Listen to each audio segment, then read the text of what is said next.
The first step when considering new window treatments is proper mounting. Most people, if they had their choice, would prefer to have their window treatments mounted on the inside of the window frame. For our purposes here, the window we have set up as a very deep recess.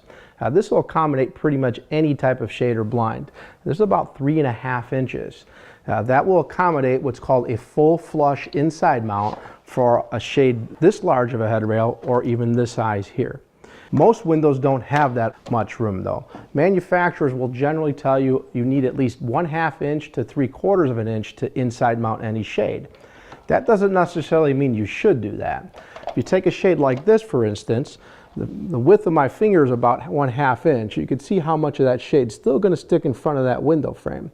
Not to mention when you pull the shade down all the way, the fabric itself doesn't come from the back of the shade. So the fabric itself is going to be out in front of your window frame.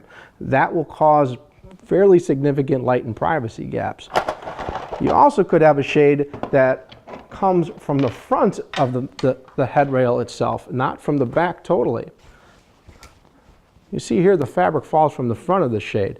So if you did a minimum inside mount, this shade's going to be well in front of the window frame. So be sure to pick a treatment that's going to fit properly on the inside mount. The alternative would be to mount to the outside of the frame. That would be on the face of the frame from the trim, one edge of the trim to the other. But you want to be careful not to just order your shade at that exact width, because the fabric itself is narrower than the headrail. Again, this is about 3/4 of an inch. So you want to make sure that you add that 3/4 of an inch or 1.5 inches in total to either side of the shade when ordering. Visit our website at jclicht.com to find the store nearest you or to schedule your free in-home consultation.